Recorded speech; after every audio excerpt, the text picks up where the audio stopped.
Аляксандр Дзюма. Тры мушкецёры. Частка першая. Раздзел 27. Жонка Атоса. «Цяпер нам трэба адшукаць Атоса», — сказаў Д'Артаньян жваваму Арамісу, калі паведаміў яму пра тое, што здарылася пасля іх ад'езду са сталіцы. А выдатная вячэра прымусіла аднаго забыцца на сваю тэзу, а другога на стому.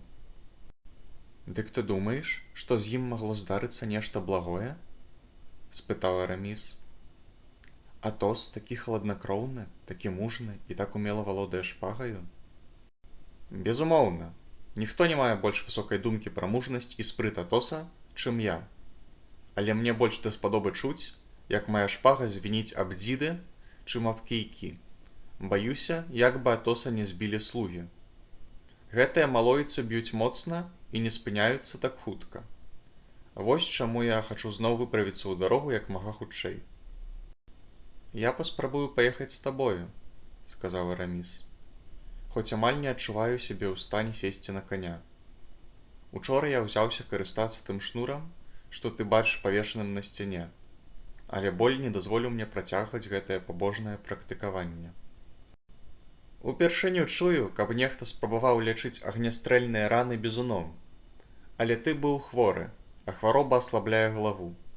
Таму табе гэта можна дараваць. Калі ты хочаш выехаць?» «Заўтра на досвітку». «Спі як мага мацней гэтай ноччу, а заўтра, калі зможаш, мы выправімся разам». «Да заўтра, значыць», — сказаў Араміс. «Бо, хоць у цябе і жалезныя нервы, табе таксама патрэбны адпачынак». На наступную раніцу, калі Д'Артаньян увайшоў у пакой Араміса, ён знайшоў яго каля акна. «На што глядзіш?» — спытаў Д'Артаньян. «Вось дык дзіва! Любуюся 3 цудоўнымі конямі, якіх конюшыя водзяць па двары. Падарожнічаць на такіх конях — асалода, вартая князя. Ну, дарагі мой Араміс, ты можаш атрымаць гэтую асалоду, бо адзін з тых 3 коней твой». «Ах, гэта які ж?» «Любы з 3, які табе спадабаецца, мне ўсё адно». «А багатая збруя таксама мая?» «Без сумневу». «Ты смяешся, Д'Артаньян?» «Не, я ўжо перастаў смяяцца цяпер, калі ты гаворыш па-французску». «Што, гэтыя багатыя кабуры, гэтая аксамітная папона, гэтае сядло, аздобленае срэбрам, усё гэта для мяне?» «Для цябе і не для каго іншага, бо конь, што б'е капытом зямлю, мой, а той, што гарцуе, належыць Атосу». «Халера, ды гэта ж 3 цудоўныя жывёліны. Я рады, што яны табе падабаюцца. Ды гэта, напэўна, сам кароль зрабіў табе такі падарунак». «Пэўна, гэта быў не кардынал. Але не турбуйся пра тое, адкуль яны ўзяліся, а думай толькі пра тое, што адзін з 3 твая ўласнасць. Я выбіраю таго, якога вядзе рыжавалосы хлопчык. Ён твой. Божа літасцівы, гэтага дастаткова, каб усе мае болі як рукой зняло. Я б сеў на яго нават з 30 кулямі ў целе. Далі Бог, якія прыгожыя страмёны. Гэй, Базэн, ідзі сюды неадкладна». Базэн з'явіўся на парозе, маркотны і прыгнечаны. «Апошні загад лішні», — перапыніў яго Д'Артаньян. «У тваіх кабурах ужо ёсць зараджаныя пісталеты». Базэн уздыхнуў. «Ну ж, спадар Базэн, супакойцеся», — сказаў Д'Артаньян. «Людзі ўсіх станаў могуць здабыць царства нябеснае». «Пан і без таго быў такім добрым багасловам», — сказаў Базэн, ледзь не плачучы. «Ён мог быць стаць біскупам, а можа нават і кардыналам». «Ну добра, мой бедны Базэн, паразважай крыху. Якая карысць, скажы, быць духоўнай асобай? Ад вайны гэта не ўратуе. Вось бачыш, кардынал збіраецца ў наступны паход. У шаломе на галаве і з алебардай у руцэ. А спадар ды на гарэ ды Лавалет? Што ты пра яго скажаш? Ён таксама кардынал». Спытаўся ў яго лакея, як часта яму даводзілася рыхтаваць для яго корпію. «На жаль», — уздыхнуў Базэн. «Ведаю, пане, У нашыя дні ўсё ў свеце ідзе дагары нагамі. Пакуль ішла гэтая размова, двое маладых людзей і бедны лакей сышлі ўніз. «Патрымай мне страмя, Базен!» — крыкнуў Араміс. І Араміс, з уласцівай яму грацыяй і спрытам, ускочыў у сядло. Але пасля некалькіх скачкоў высакароднай жывёліны вершнік адчуў, што боль зрабіўся такім нясцерпным, што ён збялеў і пахіснуўся ў сядле. Д'Артаньян, які, прадбачачы такую магчымасць, не спускаў з яго вачэй, кінуўся да яго, падхапіў на рукі і дапамог вярнуцца ў пакой. «Вось і ўсё, дарагі мой Араміс, беражы сябе», — сказаў ён. «Я паеду шукаць Атоса адзін». «Ты чалавек з медзі», — адказаў Араміс. «Не, мне проста шанцуе, вось і ўсё. Але чым ты маешся займацца, пакуль я не вярнуся? Болей ніякіх тэзаў, ніякіх прамоваў пра пальцы ці пра благаславенне, га?» Араміс усміхнуўся. «Я буду складаць вершы», — сказаў ён. «Так, не сумняваюся. Вершы, надушаныя пахам запіскі ад пакаёўкі пані де Шэлрос. Навучы Базена прасодыі, гэта яго суцешыць. А што да каня, то крыху выязджай яго кожны дзень, і тады прызвычаішся да ягоных манеўраў». «О, не турбуйся наконт гэтага», — адказаў Араміс. «Ты знойдзеш мяне гатовым пайсці за табою».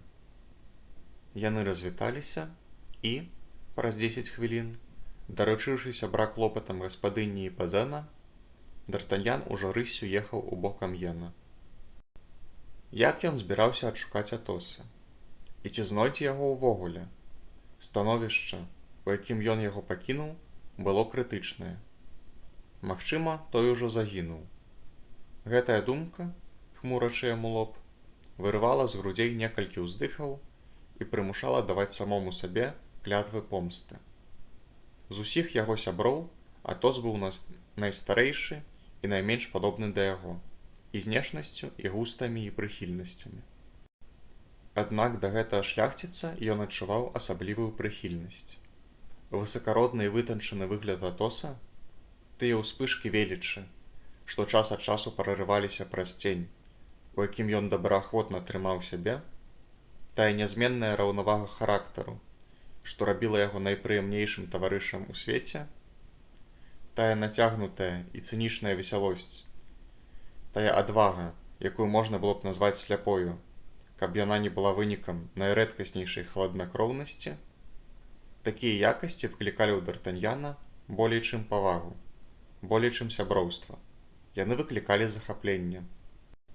Сапраўды, пастаўлены побач са спадаром дэ Трэвілем, элегантным і высакародным прыдворным, Атос нават у свае вясёлыя дні мог бы вытрымаць параўнанне з вялікай карысцю для сябе. Ён быў сярэдняга росту, але постаць яго была так цудоўна складзеная і так добра прапарцыянальная, што не раз у стычках з Партосам ён перамагаў гэтага волата, чыя фізічная сіла была прымаўкай сярод мушкецёраў. Яго галава з пранізлівымі вачыма, простым носам і падбароддзем, нібы выразаным як у брута, мела нейкі невыразны, але велічны і грацыёзны характар. Яго рукі, пра якія ён мала дбаў, былі сапраўдным адчаем для Араміса, што даглядаў свае міндальнай пастай і духмяным алеем. Гук яго голасу быў адначасова пранізлівы і меладычны. А яшчэ тое, што здавалася неверагодным у Атосе, які заўсёды трымаўся стрымана. Гэта тонкае веданне свету і звычаяў самага бліскучага грамадства. Гэтыя манеры найвышэйшыя пробы, якія, нібы неўсвядомлена для яго самога, праяўляліся ў самых дробных яго дзеяннях. Калі рыхтавалася застолле, Атос кіраваў ім лепш за ўсіх, усаджваючы кожнага госця дакладна на тое месца, якое заслужылі для яго продкі або якое ён здабыў сабе сам. Калі ўзнікала пытанне пра геральдыку, Атос ведаў усе шляхетныя роды каралеўства, іх радаводы, саюзы, гербы і паходжання. Этыкет не меў для яго невядомых дробязяў. Ён ведаў, якія правы маюць буйныя землеўладальнікі. Ён глыбока разбіраўся ў паляванні і сакаліным лове, і аднойчы, разважаючы пра гэтае вялікае мастацтва, здзівіў нават самога Луі XIII, які ганарыўся тым, што яго лічаць у ім сапраўдным майстрам. Як і ўсе вялікія арыстакраты таго часу, Атос дасканала трымаўся ў сядле і бездакорна фехтаваў. Але і болей за тое, ягоная адукацыя была настолькі малазанядбаная нават у тым, што датычылася схаластычных навук, такіх рэдкіх у тую пару сярод дваран, што ён толькі ўсміхаўся, слухаючы абрыўкі лаціны, якімі любіў бліснуць Араміс, і якія Партос рабіў выгляд, што разумее.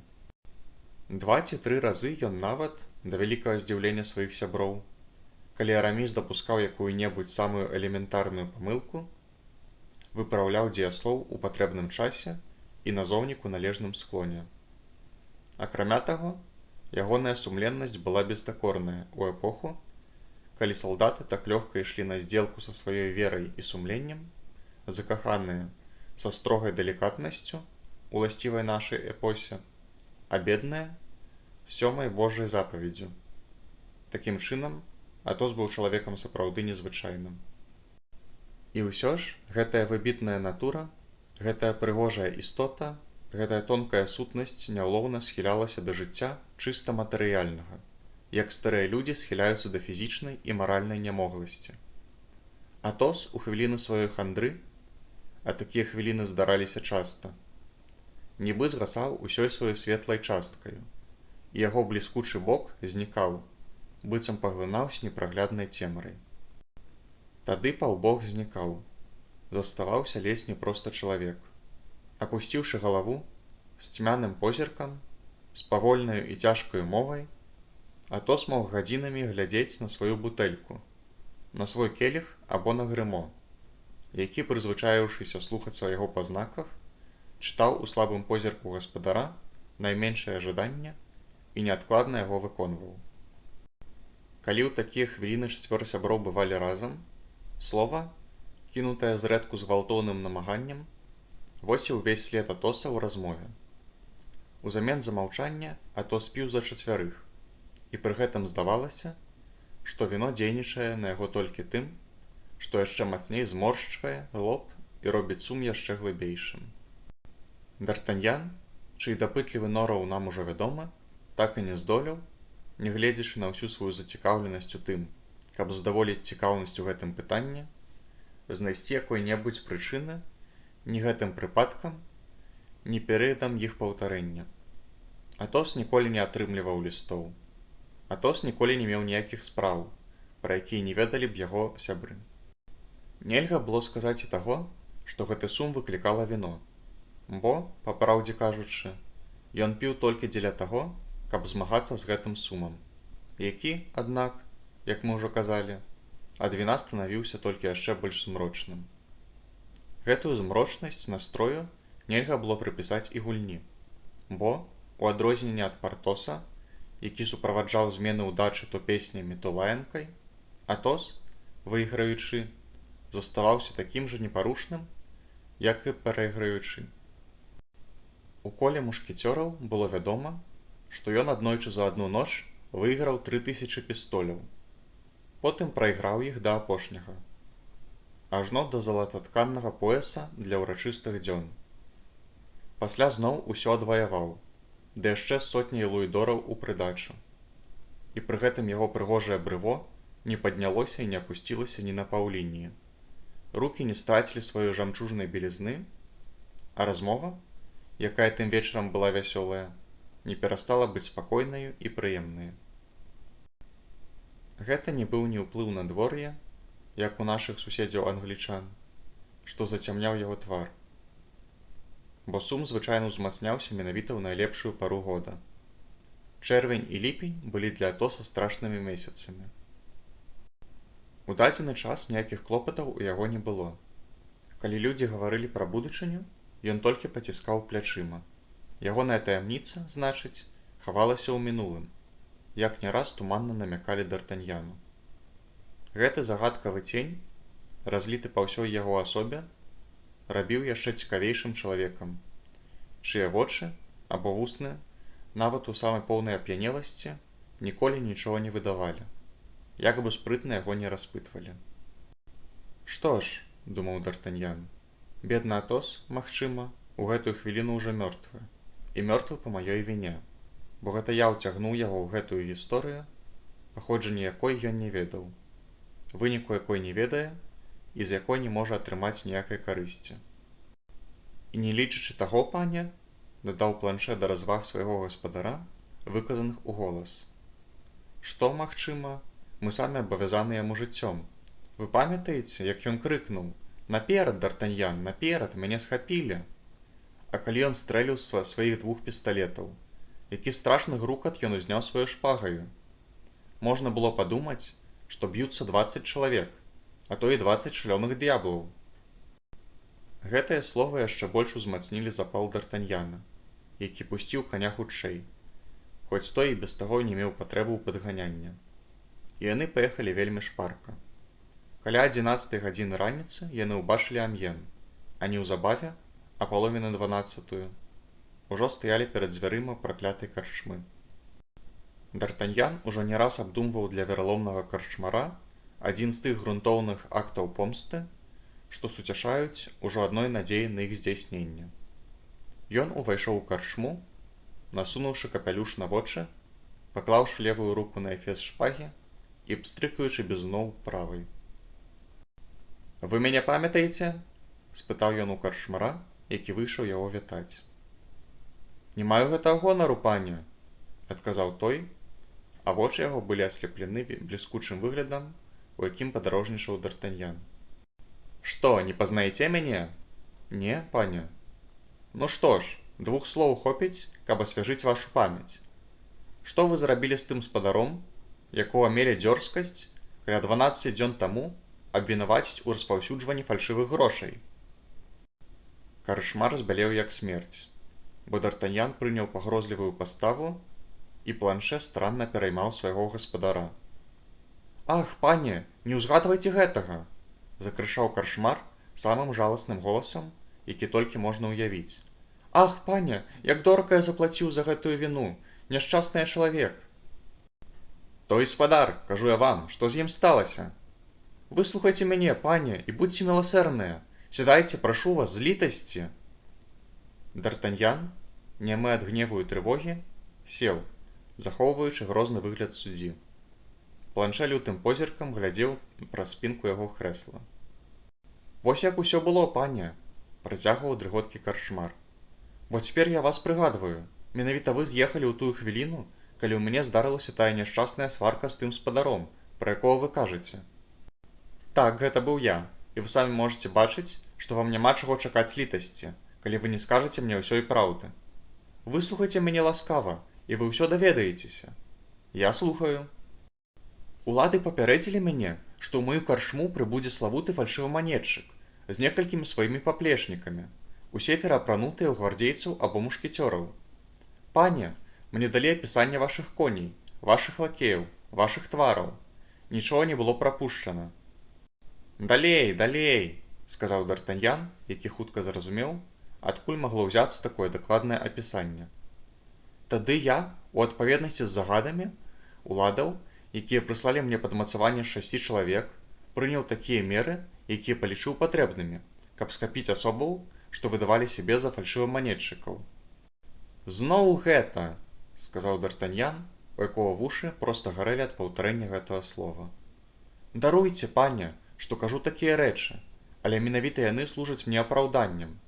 Улады запалохалі мяне, а вы ж ведаеце, што карчмар павінен жыць у згодзе з уладамі». «Але яшчэ раз, той спадар, дзе ён? Што з ім сталася? Ён мёртвы? Ён жывы?»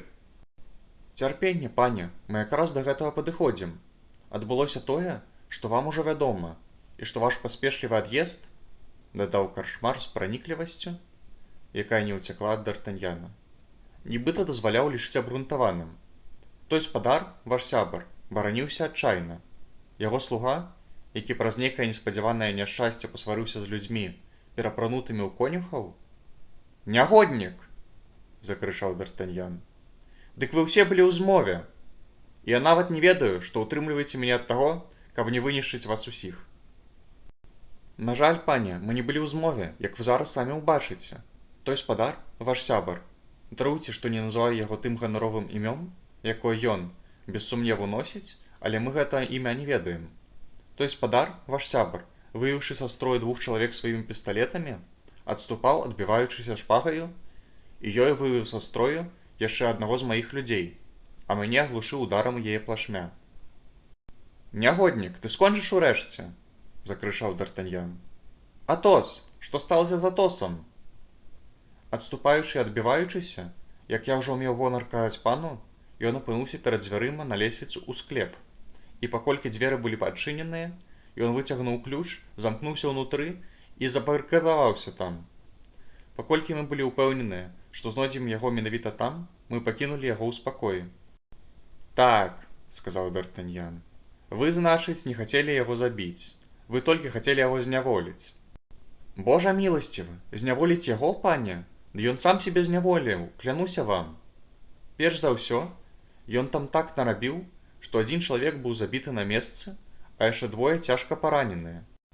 Забітага і 2 параненых забралі іхнія таварышы, і з таго часу я нічога пра іх не чуў. Што да мяне, дык я толькі як апрытомніў, адразу пайшоў да спадара губернатара. Расказаў яму ўсё, што здарылася, і спытаў, што мне рабіць з маім палонным. Спадар-губернатар быў страшэнна здзіўлены. Ён сказаў мне, што нічога не ведае пра гэтую справу, што загады, якія я атрымаў, зыходзілі не ад яго, і што, калі я асмелюся называць ягонае імя ў сувязі з гэтым бунтам, ён загадае мяне павесіць. Выходзіць, я памыліўся, пане, схапіў не таго чалавека, а той, каго трэба было схапіць, уцёк. «Але Атос!» – закрычаў Д'Артаньян, чыя нецярплівасць яшчэ больш узмацнілася ад абыякавасці ўладаў. «Атос, дзе ён?» «Паколькі я хацеў выправіць крыўду, якую нанёс майму вязню», – працягваў карчмар, – «я проста накіраваўся да склепа, каб выпусціць яго на волю». «Ах, пане, гэта ўжо не быў чалавек, а д'ябал. На маю прапанову свабоды ён адказаў, што гэта толькі пастка, і што, перш чым выйсці, ён хоча паставіць свае ўмовы. Я вельмі пакорліва сказаў яму, бо не мог схаваць ад самого сябе, у якую бяду трапіў, паклаўшы руку на аднаго з каралеўскіх мушкецёраў. Я сказаў яму, што цалкам гатовы падпарадкавацца ягоным умовам.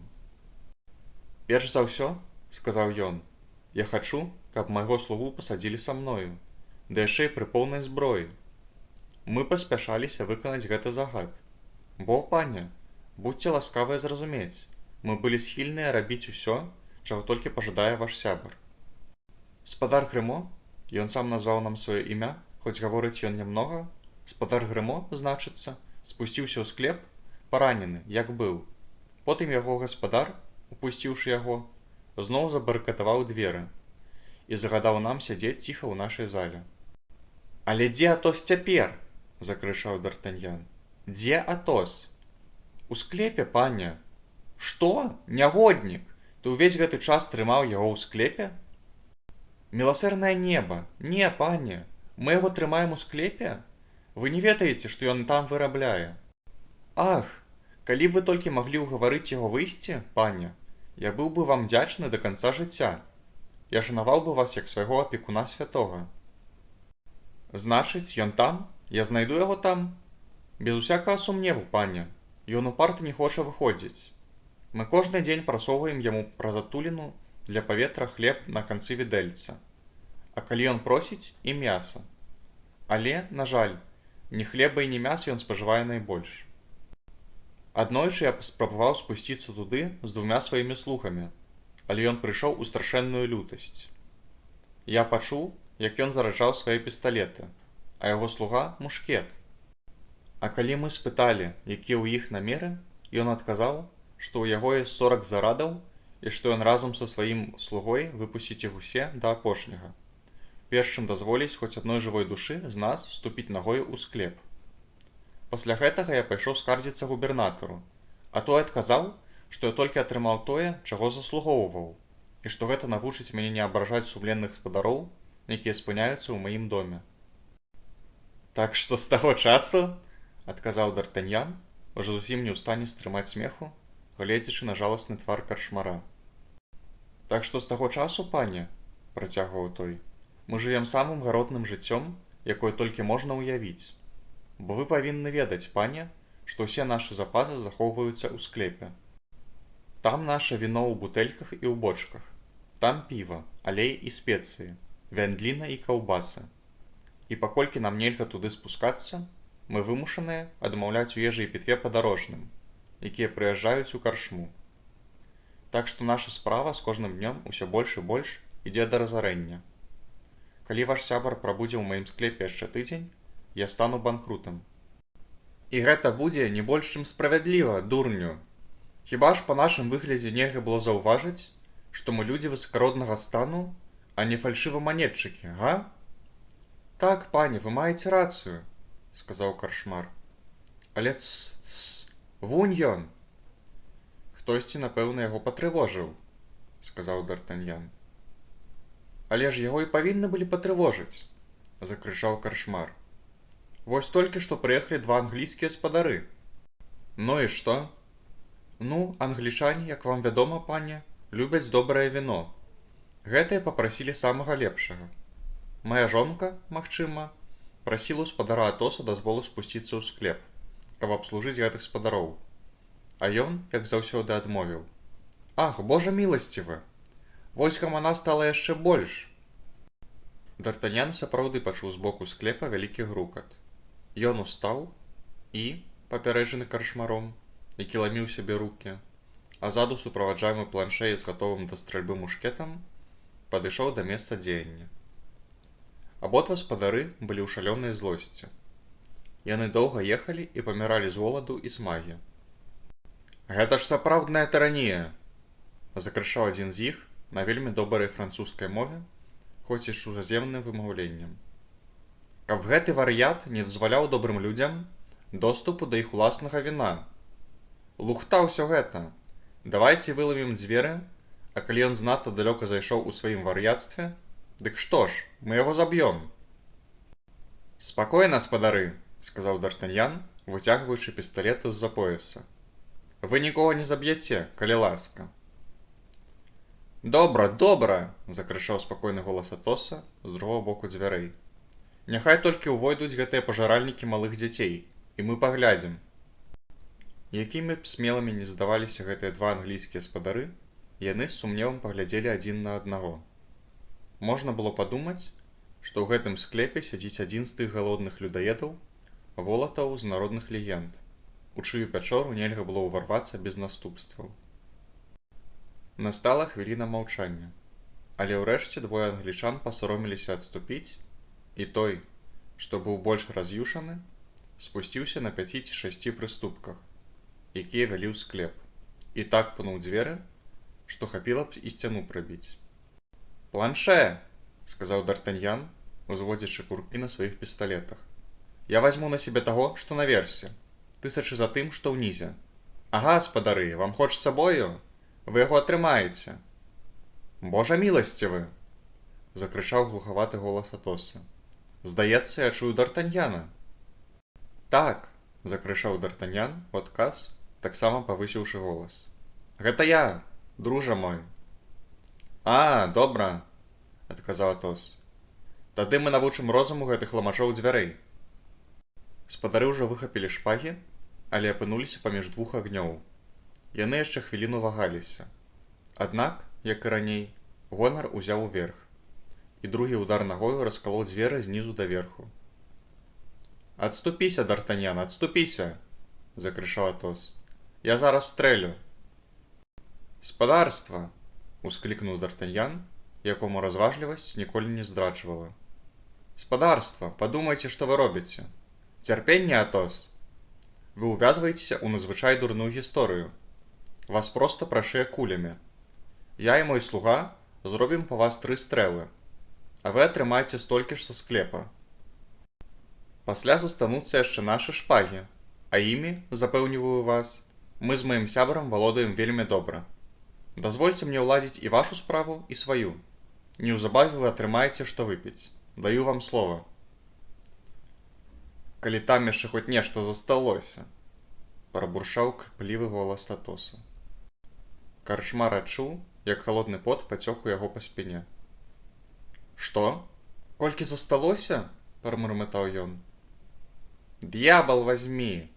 Ды там павінна яшчэ быць шмат!» – адказаў Д'Артаньян. «Будзьце спакойныя, гэтыя двое ж не маглі выпіць увесь склеп.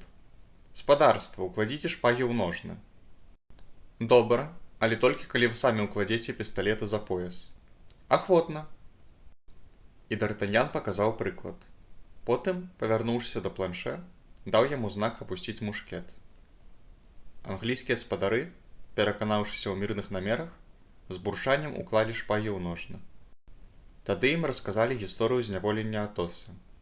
І, паколькі яны сапраўды былі людзьмі гонару, яны прызналі, што Карчмар быў вінаваты. «А цяпер, спадарства, – сказаў Д'Артаньян, – вяртайцеся ў свой пакой, і праз 10 хвілін, ручаюся, вы атрымаеце ўсё, чаго жадаеце». Англічане пакланіліся і падняліся наверх. «Цяпер я адзін, дарагі мой Атос, – сказаў Д'Артаньян. «Адчыні дзверы, прашу цябе».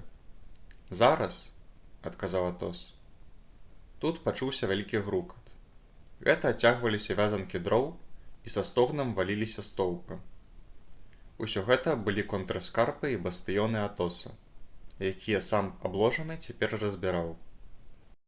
Праз імгненне аскепкі разбітых дзвярэй былі прыбраны і паказаўся бледны твар Атоса, які хуткім позіркам агледзеў усё навокал. Д'Артаньян кінуўся яму на шыю і пяшчотна абняў яго. Потым ён хацеў вывесці яго з вільготнага прытулку, але, на сваё здзіўленне, заўважыў, што Атос хістаецца. «Ты паранены?» – спытаў ён. «Я? Зусім не. Я проста мярцвяцка п'яны, вось і ўсё. І, бадай, яшчэ ніводзін чалавек не браўся за гэта з большым стараннем. Клянуся Господам, мой добры Карчмар, на мою долю прыпала, мусіць, не менш як 150 бутэлек». «Літасці!» – закрычаў Карчмар. «Калі слуга выпіў хоць бы палову таго, што гаспадар, я разараны». Грымо – слуга выхаваны. Яму і галаву не прыйшло б піць так, як яго гаспадар. Ён толькі цадзіў з бочкі. «Слухайце, здаецца, ён нават кранік не закруціў назад. Чуеце, яно і цяпер цячэ». Д'Артаньян гучна рассмяяўся, і ад гэтага дрыжыкі Карчмара ператварыліся ў гарачку. Тым часам за спіны гаспадара паказаўся і Грымо, з мушкетам на плячы і галавой, што матлялася з боку ў бок, як у аднаго з тых п'яных сатыраў на карцінах Рубенса. Спераду і ззаду ён быў увесь вымазаны тлустай вадкасцю, якую Карчмар пазнаў як свой найлепшы аліўкавы алей. Усе чацвёра прайшлі праз агульную залу і накіраваліся заняць найлепшы пакой у доме, якім Д'Артаньян завалодаў як поўны гаспадар.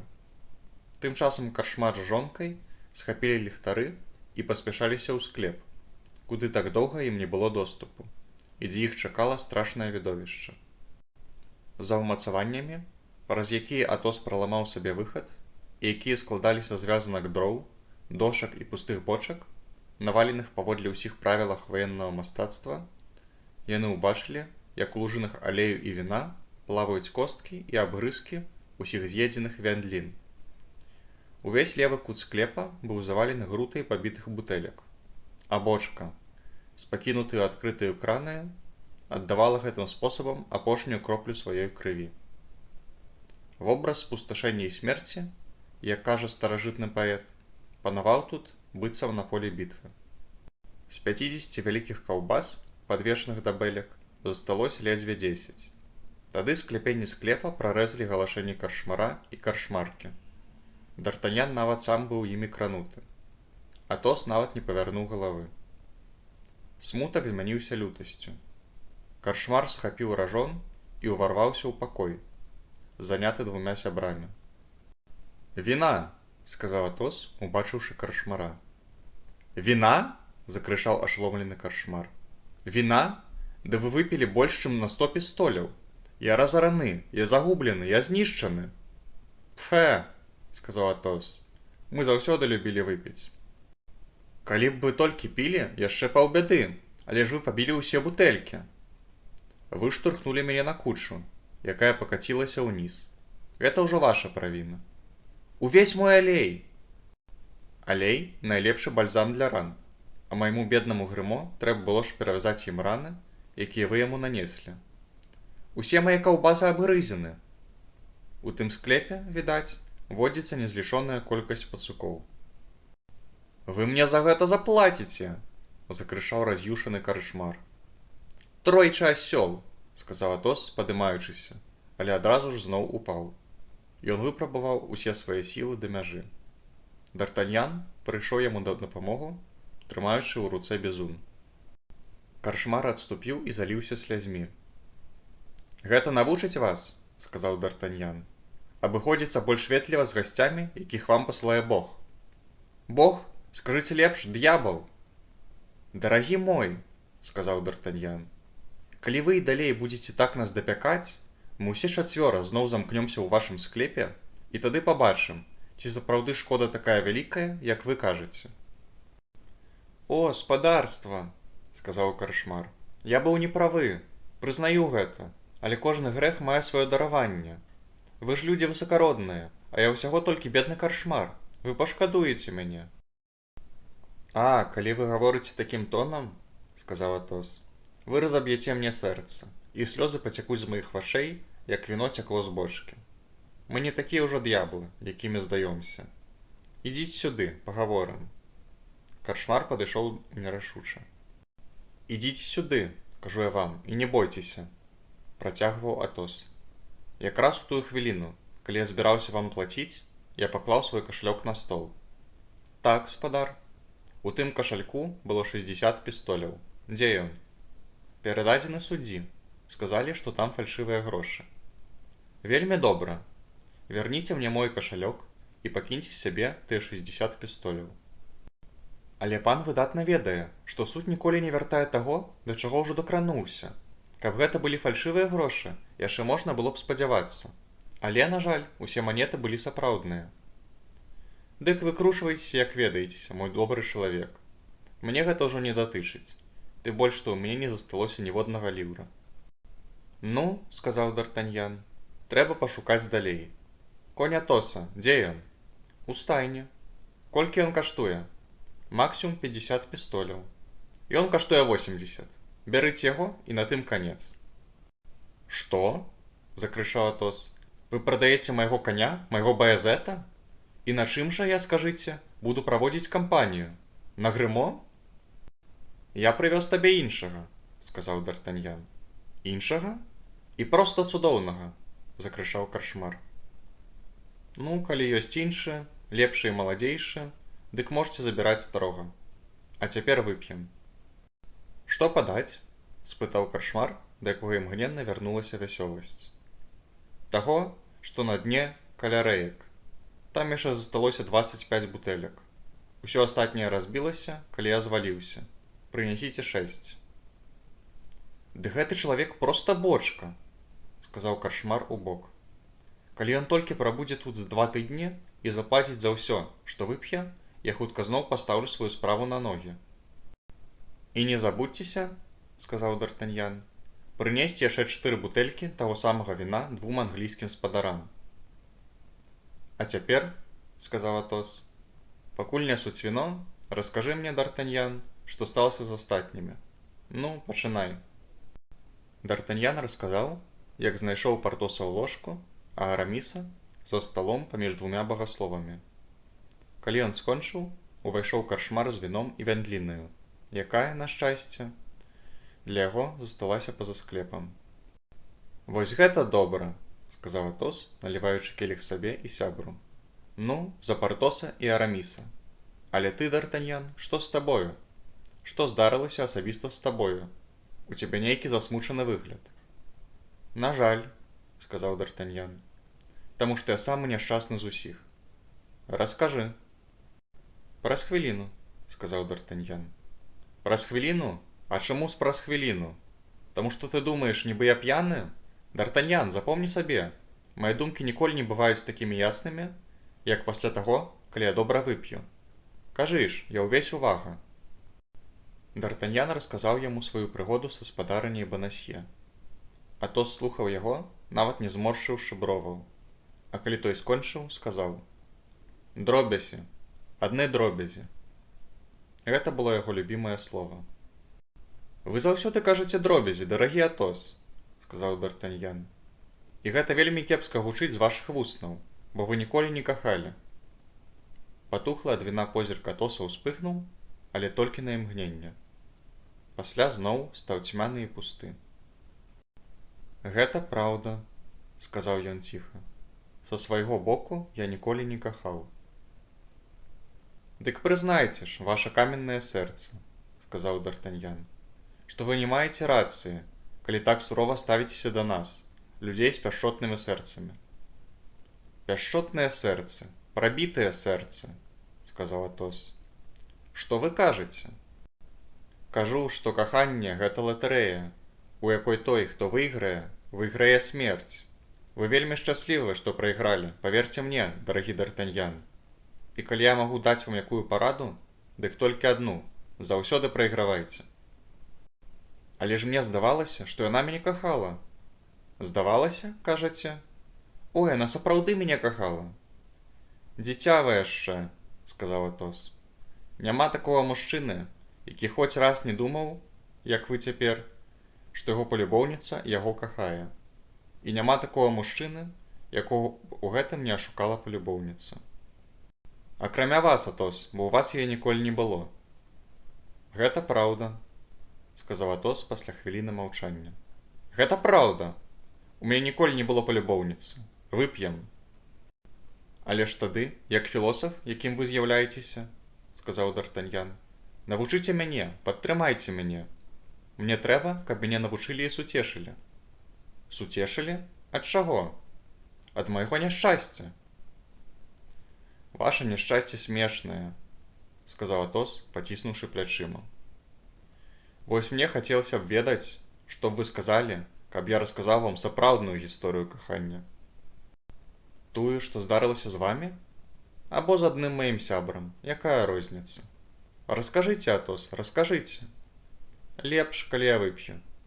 Дык піце і расказвайце». «А, гэта нядрэнная думка», – сказаў Атос, асушыўшы і зноў напоўніўшы свой келіх. «Гэтыя дзве рэчы цудоўна пасуюць адна да адной». «Я ўвесь ва ўвазе», – сказаў Д'Артаньян.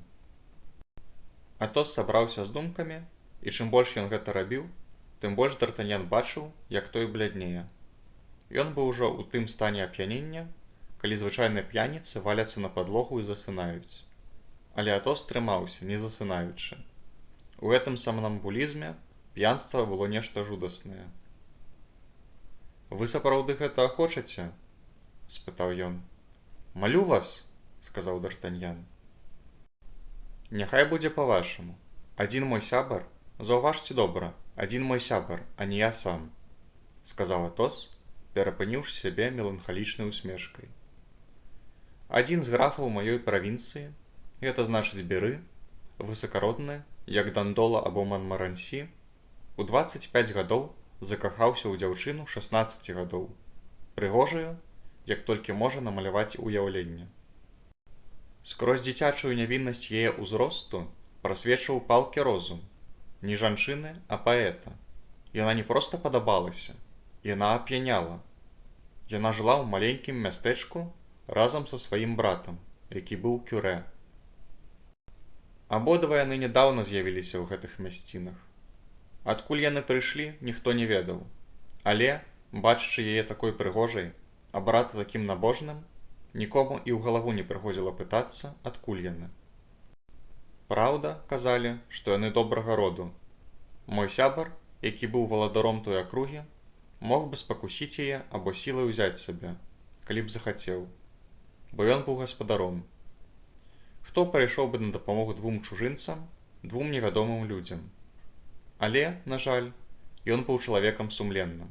Ён ажаніўся з ёю. «Дурань! Асёл! Ідыёт!» «Як так, калі ён кахаў?» – спытаў Д'Артаньян. «Пачакайце», – сказаў Атос. Ён прывёз яе ў свой замак і зрабіў першай пані ва ўсёй правінцыі. І, трэба сказаць, дзеля справядлівасці, яна ўмела годна трымацца ў сваім становішчы. «Ну а далей?» – спытаў Д'Артаньян. «А далей вось што. Аднойчы, калі яна была на паляванні са сваім мужам, працягваў Атос ціхім голасам і вельмі хутка. Яна ўпала з каня і страціла прытомнасць. Граф кінуўся да яе, каб дапамагчы, і толькі яму падалося, што яе душсядзенне, як ён разрэзаў яго кінжалам, а разам з тым агаліў яе плечо. «Д'Артаньян!» – сказаў Атос з вар'яцкім выбухам смеху. «Адгадайце, што яе было на плячы?» «Ды адкуль мне ведаць?» – сказаў Д'Артаньян. «Кветка ліліі!» – сказаў Атос. «Яна была клеймаваная!» Атос адным духам асушыў келіх, які трымаў у руцэ. «Жах!» – закрычаў Д'Артаньян. «Што вы мне кажаце?» «Праўду, мой сябра. Анёл аказаўся д'яблам. Бедная маладая дзяўчына украла святыя сасуды з царквы». «І што зрабіў граф?» Граф быў з найвышэйшай шляхты. У сваіх уладаннях ён меў права і вышэйшага, і ніжэйшага суда. Ён разарваў сукенку графіні ў шматкі, звязаў ёй рукі за спінай і павесіў яе на дрэве. «Божа мой, Атос, забойства!» – закрычаў Д'Артаньян. «Не менш за тое», – сказаў Атос, бледны як мярцвяк. «Але мне здаецца, мне трэба віна». І ён схапіў за рыльца апошнюю бутэльку, што засталася, паднёс яе да вуснаў і асушыў за адзін раз, як звычайны чалавек асушыў бы келіх. Пасля гэтага ён апусціў галаву на абедзве рукі, а Д'Артаньян стаяў перад ім аслупянелы. «Гэта вылечыла мяне ад прыгожых, паэтычных і закаханых жанчын», – сказаў Атос пасля доўгай паўзы, падымаючы галаву і ўжо забыўшыся працягваць выдумку пра графа. «Дай вам Бог таго ж, вып'ем». «Значыць, яна мёртвая?» – прамармытаў Д'Артаньян. «Відавочна», – сказаў Атос. «Але працягніце келіх. І вяндліны, хлопча, а то мы не зможам піць». «А яе брат?» – дадаў Д'Артаньян нясмелым. «Яе брат?» – перапытаў Атос. «Так, святар». «О, я пашукаў яго з намерам павесіць таксама. Але ён апярэдзіў мяне. Пакінуў свой прыход яшчэ напярэдадні ўвечары». «Дык хіба не стала вядома, хто быў гэты нягоднік?» Напэўна, ён і быў першым палюбоўнікам і саўдзельнікам той прыгажуні. Вартая асоба, якая толькі прыкідвалася кюрэ, каб выдаць сваю палюбоўніцу замуж і забяспечыць яе становішча. Спадзяюся, яго павесілі і швартавалі. «Божа мой!» – закрычаў Д'Артаньян, зусім ашаломлены аповедам пра гэтую жудасную прыгоду. «Пакаштуйце гэтай вяндліны, Д'Артаньян, яна цудоўная», – сказаў Атос, адразаючы лусту і кладучы яе на талерку маладому чалавеку. «Якая шкада, што ў склепе было ўсяго 4 такія. Я мог бы выпіць яшчэ бутэлек 50». Д'Артаньян ужо не мог вытрымаць гэтай размовы, якая зусім яго збянтэжыла. Апусціўшы галаву на абедзве рукі, ён зрабіў выгляд, што спіць. «Усе гэтыя маладыя людзі зусім не ўмеюць піць», – сказаў Атос, гледзячы на яго са спачуваннем. «А між тым, гэты яшчэ адзін з найлепшых».